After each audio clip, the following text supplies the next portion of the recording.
Oi, gente! Então, no vídeo anterior eu expliquei o básico sobre abstração. E nesse vídeo aqui eu vou também explicar, vou dar uma revisada em abstração, mas também dessa vez eu vou falar sobre os decoradores. Apesar de abstração também usar o decorador, a gente usa para obrigar as classes filhas, a utilizar aquele método. E também, além de decoradores, eu vou falar sobre dependência e mixins. Então, agora revisando aqui a abstração, Então, basicamente, as classes abstratas, elas não vão poder ser instanciadas diretamente, Elas vão ser instanciadas, meio que pelas classes filhas. E elas vão definir os métodos que devem ser implementados pelas subclasses, como eu já tinha falado antes, E elas também vão garantir que todas as classes que seguem um contato tenham os métodos essenciais, o que vai facilitar o design de sistemas orientados a objetos mais consistentes e desacoplados.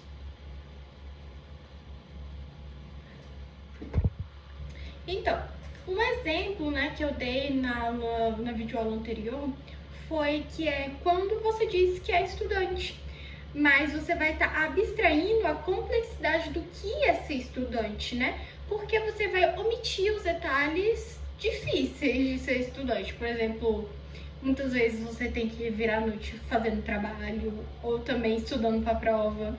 Então, você só simplesmente diz que você é estudante.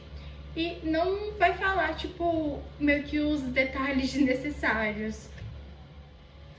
Então, gente, agora vindo aqui para esse exemplo de código, Para começar aqui, eu vou estar importando, nesse vídeo aqui eu vou estar colocando exemplos básicos aqui. Então, vamos lá. Então, aqui no código de exemplo, para começar, eu vou estar importando duas coisas do módulo ABC, que vai ser o ABC em si, com caixa alta, que vai estar aí, Vai estar from, ABC, import, ABC com caixa alta.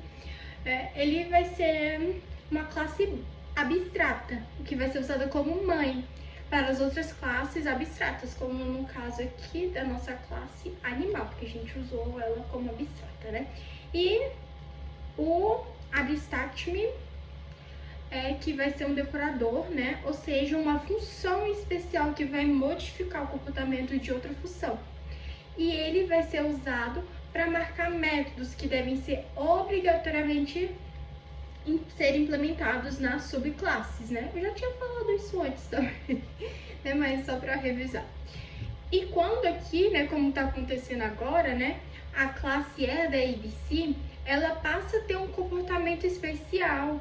Ela não pode ser mais instanciada diretamente se possuir métodos marcados como abstratos, como aqui no caso a gente vai ter, que no caso vai ser o de fazer som, A gente usou aqui o @abstract, Que isso vai obrigar cada classe, como aqui a classe cachorro, a implementar, o método fazer som.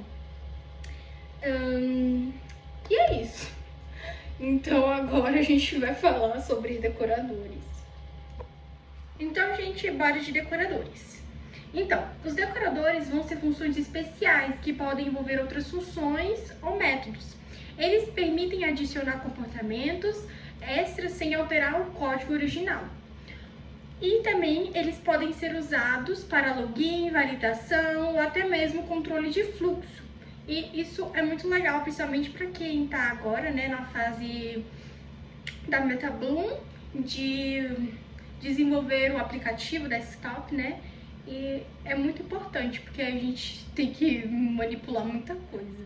Agora eu separei algumas coisas que eu acho que é importante saber, Principalmente o func, Então, sobre o func, O parâmetro func, ele vai representar a função original que estamos decorando. E é com ele que vamos conseguir chamar a função real dentro de um whopper. E sem o func, o decorador não teria como executar a função que queremos modificar ou envolver. E também, a gente tem que falar sobre o whopper, que o whopper é uma função interna do decorador que literalmente envolve a função original. Já já vocês vão ver no código que eu vou explicar para vocês. E é dentro de Whopper que podemos executar códigos antes ou depois da função, ou até modificar o resultado dela. Agora, falando de args, que é agora falando de args, né? Eles recebem todos os argumentos posicionais da função original como tupla. Isso permite passar qualquer quantidade de valores para a função sem precisar saber quantos parâmetros ele vai receber. E agora, né, falando de quarks, eles falando de quarks, né, eles, né, vão receber todos os argumentos nomeados como um dicionário, garantindo que o decorador funcione, mesmo sem a função usar os parâmetros como nome.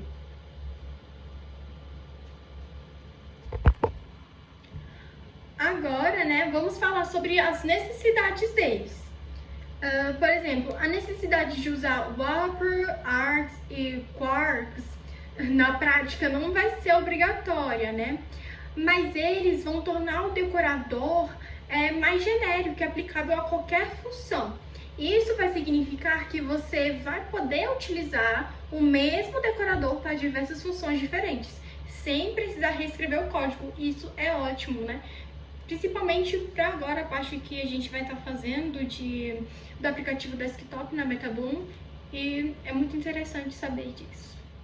Ok, pessoal, então agora a gente vai para o código que eu estava falando para vocês. Vocês vão entender melhor aqui sobre o decorador. Aqui a função, né, meu decorador que eu criei, vai receber func como parâmetro, que é justamente a função que queremos decorar, no caso, apresentar, né? E é com esse func que a gente vai conseguir chamar a função original dentro de Whopper. Então, ele é muito importante, viu, galerinha? Então, vamos agora aqui. Tá. Aqui dentro do decorador temos a função Whopper, né? E essa função é como um intermédio que, quando chamamos apresentar, né? Na verdade, estamos chamando Whopper. E é aqui que podemos adicionar comportamentos extras antes e depois da função original, usando func para executar no momento certo. Agora, né, vamos aqui em args, né? Args. E, olha, nervosa. Então, aqui vamos para args.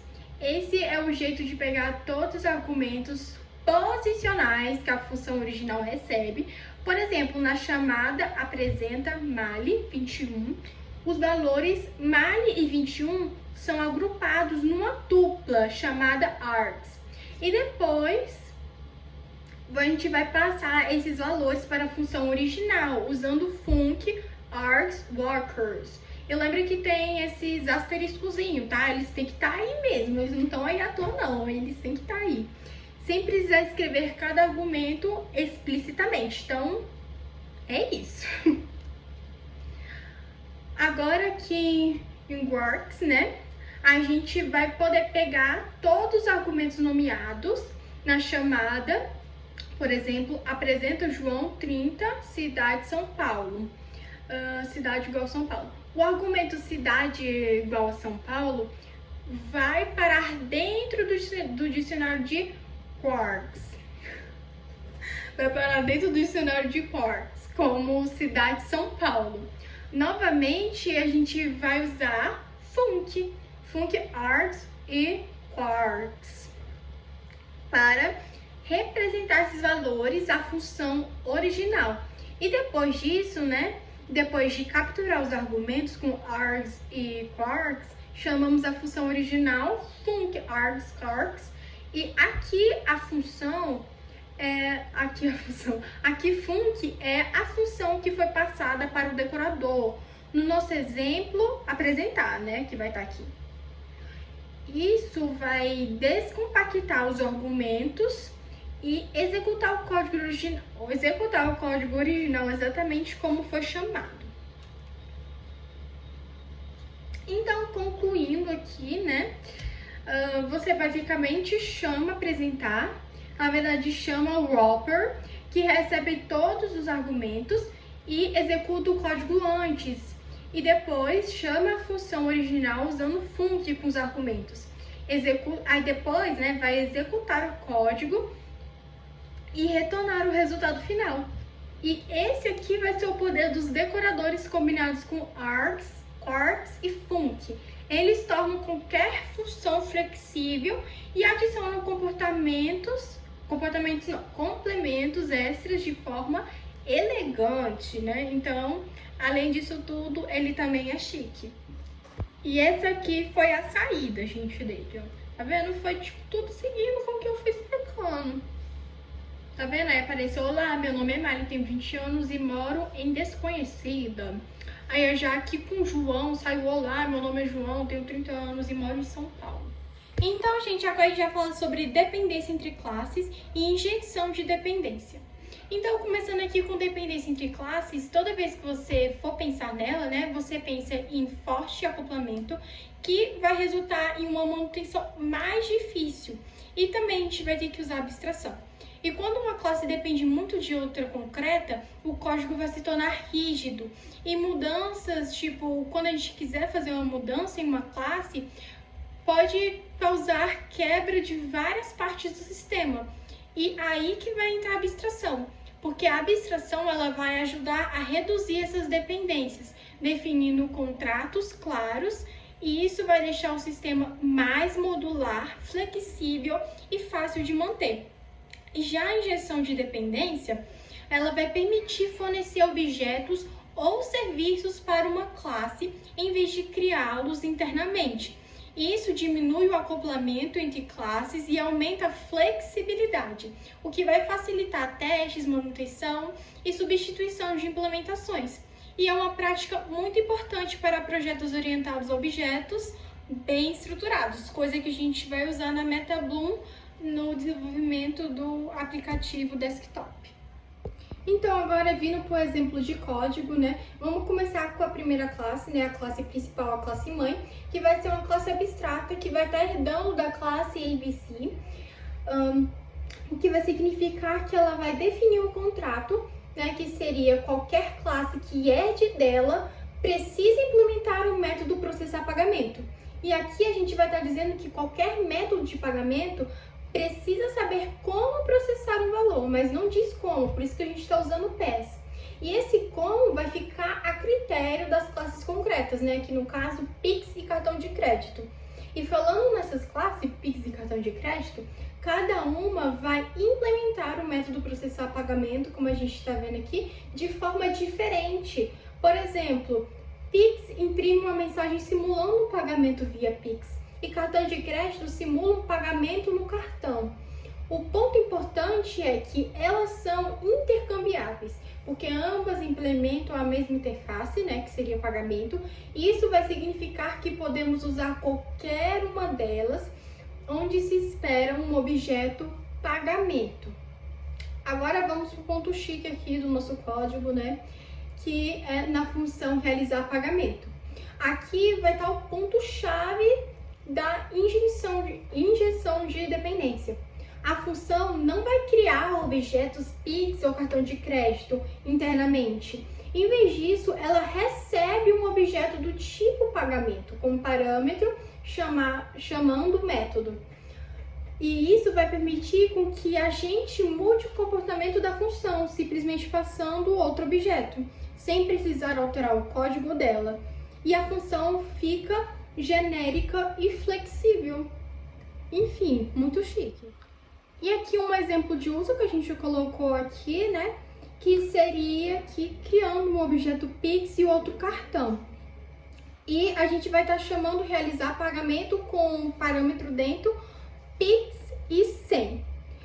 E processamos o pagamento via Pix. E também a gente vai estar chamando realizar pagamento como cartão e 250, né, que seria o parâmetro, que processa no cartão. O método de pagamento é injetado na função. E se quisermos adicionar um novo método como boleto ou PayPal, Só precisamos criar uma nova classe que implementa pagamento. A função realizar pagamento não vai precisar mudar nada. Então é isso. E essa aqui vai ser a saída do nosso código. Então, gente, agora vamos falar sobre mixins, né? Um mixins é uma classe que fornece funcionalidades extras para as outras classes, né? Mas, atenção, ele não é uma classe principal, ele só vai servir para misturar comportamentos em outras classes. Tipo um tempero que você adiciona para dar mais sabor ao código. Um mixin não deve ser instanciado sozinho, né? Você nunca vai criar um objeto diretamente a partir de um mixin. Ele existe para ser combinado com outras classes, adicionando métodos ou comportamentos específicos. A grande sacada dos mixins é que eles permitem reaproveitar o código sem precisar usar herança múltipla complexa. Assim, você vai evitar aquela confusão de várias classes herdando de várias outras, que deixa o código num caos, com uma bagunça e pode dar erro também, né? O foco do mixin é adicionar métodos ou propriedades comportamentais de forma modular, como se fosse blocos de Lego, que você vai encaixando quando precisa de uma funcionalidade nova. Isso vai ajudar a facilitar a manutenção e a reduzir repetição de código. E geralmente o mixin não define um estado próprio, ou seja, ele não tem atributos importantes. O que ele faz é focar em comportamentos, em métodos que podem ser usados por várias classes diferentes. E o melhor é que os mixins podem ser combinados com várias classes, permitindo adicionar múltiplas funcionalidades de forma limpa e controlada.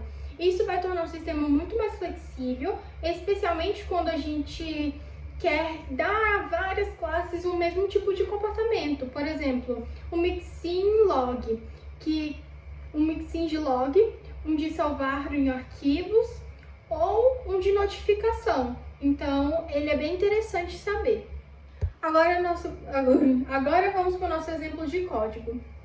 E a ideia dele é bem simples. A gente vai criar animais que podem ter diferentes habilidades, como voar ou nadar, mas sem precisar repetir o código em cada classe. Assim, cada classe só tem aquilo que realmente faz sentido para ela.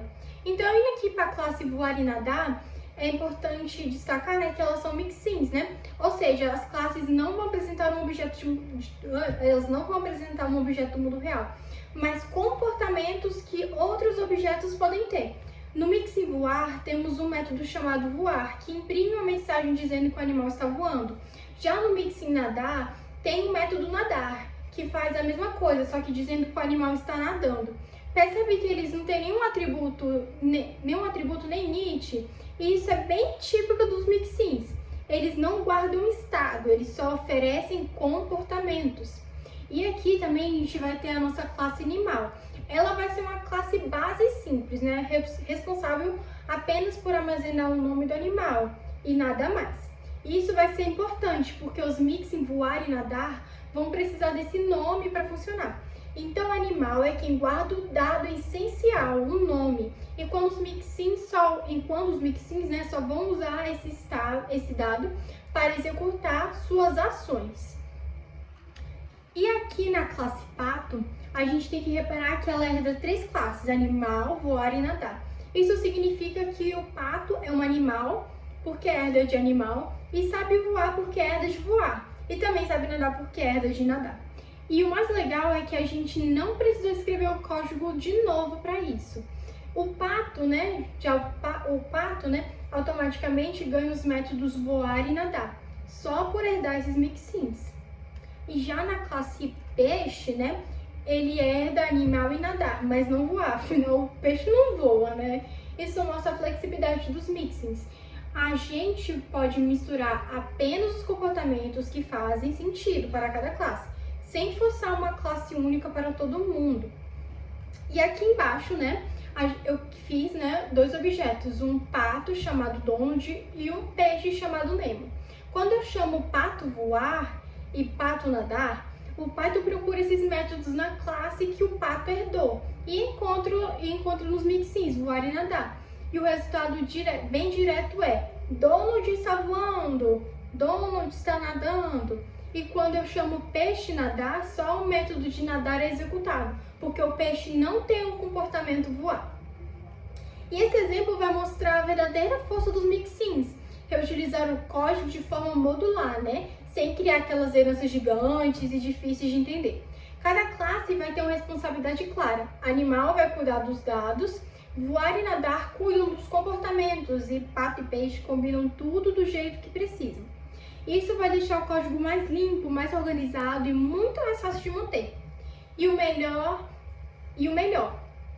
se amanhã eu criar um morcego, é só herdar o animal e voar. E pronto, já vou ter um novo animal funcional, sem reescrever nada. Então, ele é incrível, Mixins. E essa foi a nossa saída de código. Depois de mostrar a saída de código, né, agora a gente vai para um ponto onde vocês vão botar tudo em prática, né? Eu criei esse exercício aqui, né, que vai ter o objetivo de aplicar abstração, decoradores e injeção de dependência em Mixins, né? Aqui no enunciado eu botei para criar uma classe abstrato animal com o método abstrato fazer som. Então tá bem fácil porque eu fui dar dicas do que fazer, né? Aí aqui no passo 2 eu pedi para criar duas subclasses concretas, cachorro e gato, implementando fazer som com mensagens diferentes. Então, com esse exercício aqui, vocês vão ter uma visão geral de tudo. Eu vou deixar aqui na descrição do vídeo o arquivo em PDF com os exercícios e com a resposta do exercício. E também um resuminho da aula. Então,